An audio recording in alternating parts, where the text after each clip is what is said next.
February 2013. Crown Casino, Melbourne, Australia. You're looking at Australia's largest casino. 220,000 square feet of gaming floor, 2,500 slot machines, 540 table games, billions of dollars flowing through it every year. And right now, someone is about to rob it blind. The interesting part, the casino will invite him to do it. His name is James Manning, New Zealand businessman, self-made millionaire, loves high-stakes blackjack, and he's about to receive a phone call that will change everything. Mr. Manning, this is a call from Crown Casino's VIP services. We'd like to invite you to experience our Mahogany room. All expenses paid, with a private villa for your family, and the vault stocked with extra cash just in case you get lucky. Manning smiles. When do I arrive? Think about what just happened. A casino, a business designed to separate you from your money, is literally paying a gambler to come lose money at their tables. They're so confident in their odds that they'll fly him first class, give him a free villa, and make sure they have enough cash on hand to cover his losses. But Manning isn't coming to lose, and he won't be gambling alone. Crown Casino has the most advanced security system in the Southern Hemisphere. Facial recognition, 30,000 cameras, ex-military surveillance staff. Systems designed by the same companies that protect Las Vegas casinos. Their security is so good that they've never been successfully robbed. Not once, not in 20 years of operation. Within 72 hours, James Manning will walk out of Crown Casino $32 million richer. Let me show you where millionaires go to lose their fortunes. The Mahogany Room, located on the first floor of Crown Towers Hotel. Invitation only, where minimum bets start at $500 and go up from there. Where the maximum bet is limited only by how much money you brought. Rich mahogany paneling, leather seats, crystal glasses, personal hosts who remember your drink order, floor-to-ceiling windows overlooking the Yarra River. This isn't gambling. This is theater. The room operates 24 hours a day, 7 days a week. The dealers are the best in Australia. The service is impeccable. Everything designed to make you feel like royalty while you hand over your money. Crown assigns Manning a personal VIP handler. Her job? Make sure he has everything he needs, drinks, food, entertainment, anything to keep him playing, anything to keep him happy. What Crown doesn't know? That VIP handler has a price, and Manning just paid it. Her name isn't public. Crown fired her within 48 hours and buried the story. Let's call her the Inside Woman. For months before Manning's arrival, she's been preparing, learning camera systems, mapping blind spots, studying security shift changes. She's not just a VIP handler, she's a scout. And what she discovers is perfect. Crown's surveillance system uses high-resolution cameras with pan, tilt, and zoom capabilities. They can read the value of a chip from 50 feet away. They can zoom in on players' cards. They can see everything on the gaming floor. Everything they see gets transmitted to the surveillance room. Ex-military security experts, watching dozens of screens, recording everything, looking for cheaters, looking for problems. But there's one detail Crown overlooked. One tiny technical vulnerability that's about to cost them $32 million. Those surveillance feeds. They're not on a closed circuit. They transmit wirelessly. And if someone knew the right frequency, the right protocol, the right access codes, they could tap into Crown's own cameras, watch the exact same feeds the security team watches, see every card, see every chip, see everything. The Inside Woman provided those access codes, and Manning has someone ready to use them. Her real name never appears in court documents. Crown's non-disclosure agreement made sure of that. Police records are sealed. Court filings are redacted. We spent months digging through financial records, cross-referencing timelines, and we found one theory that fits all the evidence. Let's call her Sarah. Here's what we know for certain. Sarah worked in Crown's VIP services for 6 years. Salary, $55,000 per year. Fired on February 15, 2013, the same day Manning was caught. Signed an NDA, received a severance payment, vanished. Here's what the evidence suggests. In late 2012, Sarah's mother was diagnosed with stage 4 cancer. Medical bills started piling up, $15,000 per month. Insurance covered some, not nearly enough. We found mortgage records showing Sarah remortgaged her apartment in November 2012. Bank statements show cash withdrawals that don't match her salary. Credit card debt climbing month after month. By December 2012, Sarah was drowning, working double shifts, picking up every extra hour available, and it still wasn't enough. Then James Manning walked into the Mahogany room. We don't know exactly how Manning recruited her. No recordings, no witnesses, but we know Manning's pattern. He's a businessman. He identifies weakness. He makes offers people can't refuse. The theory? Manning noticed Sarah's exhaustion, asked questions, learned about her mother, and made an offer. $300,000 cash for access codes to Crown's surveillance system. Think about that choice. Your mother is dying. The bills are crushing you. A stranger offers enough money to solve everything. No violence, no one gets hurt, just information. What would you do? Did Sarah get her $300,000? We don't know. Crown's lawyers made sure no money trail exists. Sarah was the weak link, the human vulnerability in a $50 million security system, and Manning exploited it perfectly. Somewhere in Melbourne, police never identified the exact location. A man sits in front of multiple computer screens. He's young, probably early 20s, computer science background, excellent understanding of networking protocols, and right now, he's looking at live feeds from inside Crown Casino. Camera 247, Mahogany Room, Blackjack Table 3, crystal clear. Camera 248, overhead view, perfect angle on the dealer's cards. Camera 249, wide shot showing entire table, all players visible. The hacker can see everything Crown's own security team sees, but he has one advantage. The security team is looking for problems. The hacker is looking for profits. The plan is elegant in its simplicity. 1. Manning sits at Blackjack Table 3, Mahogany Room. 2. The hacker watches the surveillance feed from outside the casino. 3. The hacker sees the dealer's hole card before Manning has to make decisions. 4. The hacker signals Manning through a hidden wireless earpiece. 5. Manning bets accordingly. In blackjack, if you know the dealer's cards, you have approximately a 95% advantage. You're not gambling anymore. You're following a script. But now, Manning faces the hardest part, winning $32 million without triggering alarms. Too many wins, suspect. Too consistent, suspect. He needs to look like the luckiest man alive, not the smartest. February 15, 2013, 9:47 p.m. Manning sits down at Blackjack Table 3, orders a whiskey, chats with the dealer. Calm, charming, invisible. He's played thousands of hands in his life. Tonight looks like one more. He starts controlled, $50,000 to $100,000 bets. Wins some, loses some. The usual rhythm.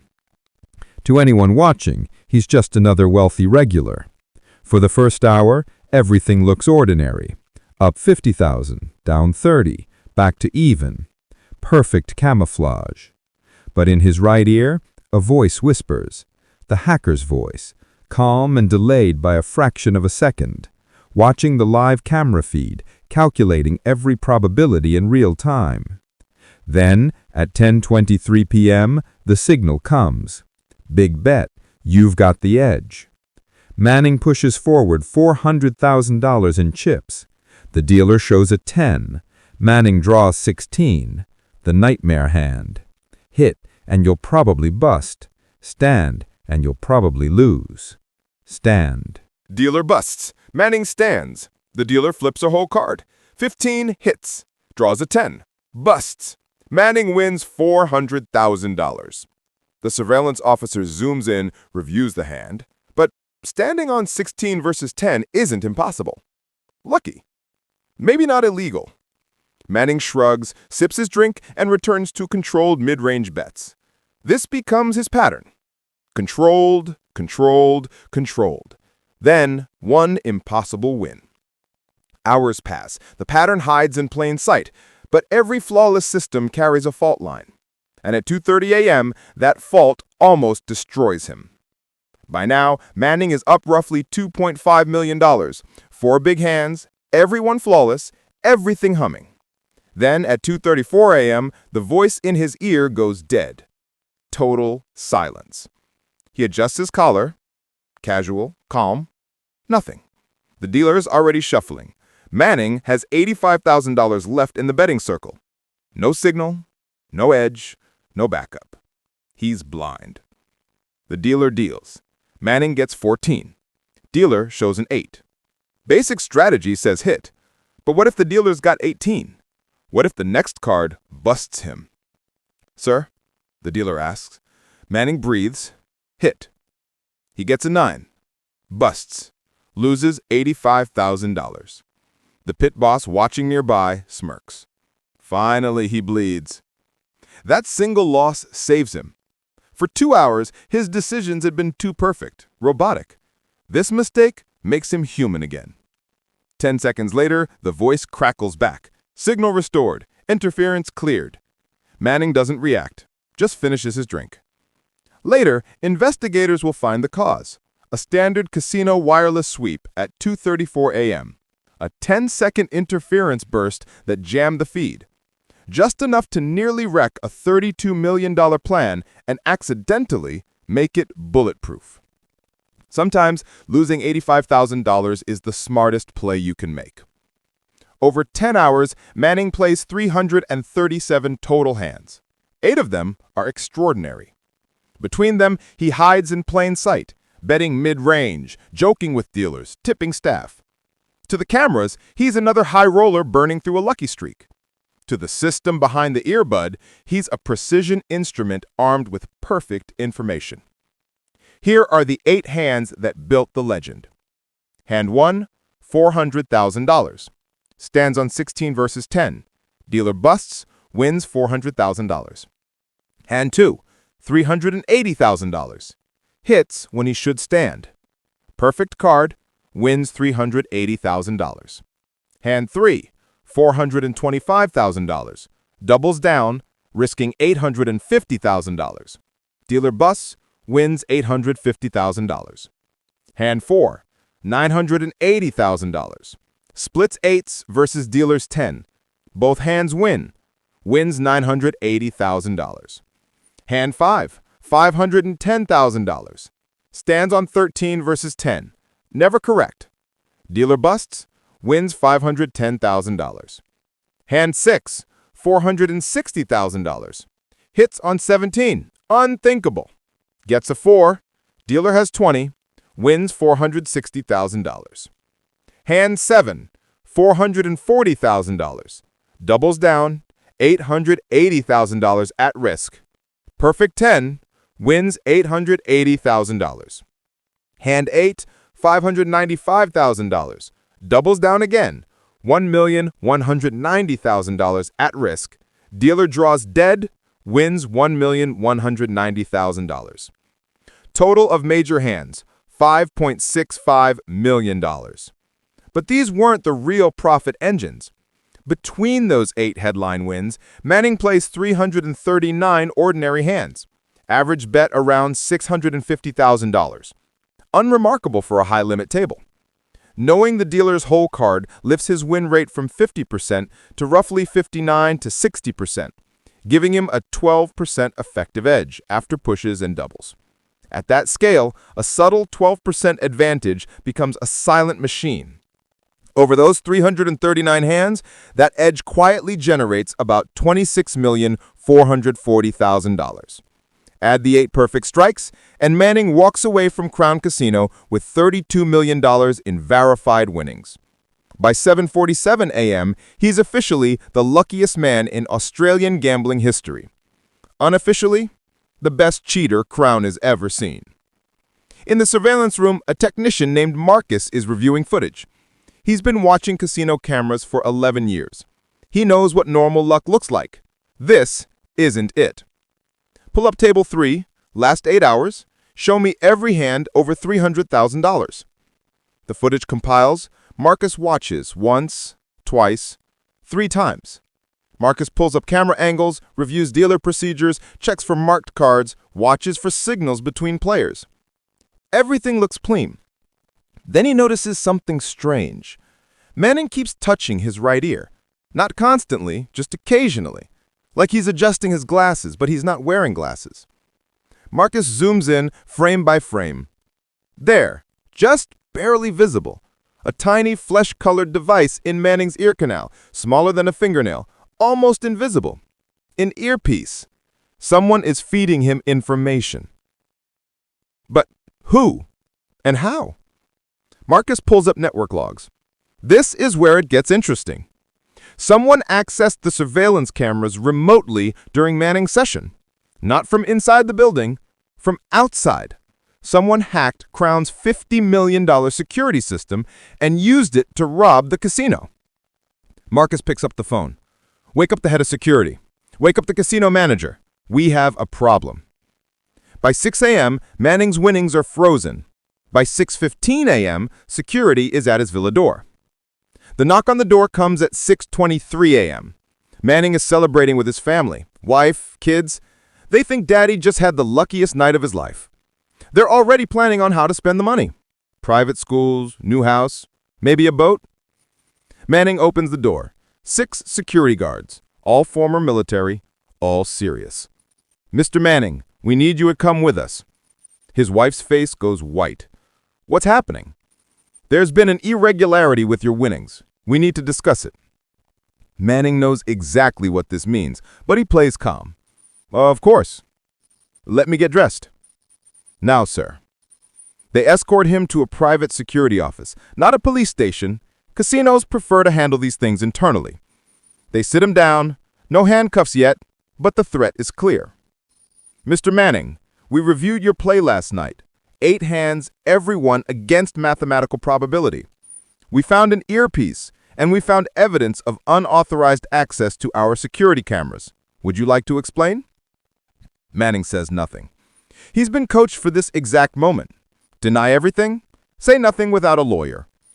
But here's the brilliant part. Manning never actually cashed out his chips. They're still in the casino system. Crown can't accuse him of stealing money that's technically still theirs. Am I under arrest? Not yet, but we're contacting police. Then I'd like to leave. The security chief leans forward. Mr. Manning, you're never coming back to this casino. You're never coming back to any Crown property. And if you try to cash those chips, we'll have you arrested for fraud. Manning stands. I'd like to collect my family now. Within 30 minutes, Manning and his family are escorted out of Crown Casino. Not arrested, not charged, just banned forever. His $32 million frozen in the system. Technically unclaimed, technically still belonging to Crown. But here's what Crown doesn't want to admit. If they prosecute Manning, they have to admit their security system was compromised. They have to admit that someone hacked into their cameras. They have to admit that their impregnable security had a massive vulnerability. The bad publicity would cost more than $32 million. High rollers would stop coming, investors would panic, regulators would investigate. So Crown makes a decision that sounds insane. They cover it up. But wait, one more detail that makes this story perfect. February 15th, 2013, the morning Manning gets banned. He was supposed to star in a Crown Casino PR stunt, the Winston World's most expensive cocktail, cognac from 1858, $12,500. Guinness World Record attempt. Press already assembled. Manning was supposed to order it on camera. But now, he's banned, escorted off property, gone. Crown can't cancel. Media's already there. Can't explain his absence, so that raises questions. So they improvise. They beg another regular customer to order the $12,500 cocktail on camera. Pretend it was his idea. He agrees. Crown pays, gets their Guinness World Record, then quietly refunds his $12,500. Crown didn't actually sell the world's most expensive cocktail. They faked it to cover up a $32 million heist attempt. But here's the final question. If Manning never got the money, and the hacker was never caught, and the inside woman disappeared, who actually won? Maybe nobody won. Maybe everyone lost. Maybe that's the most perfect heist of all.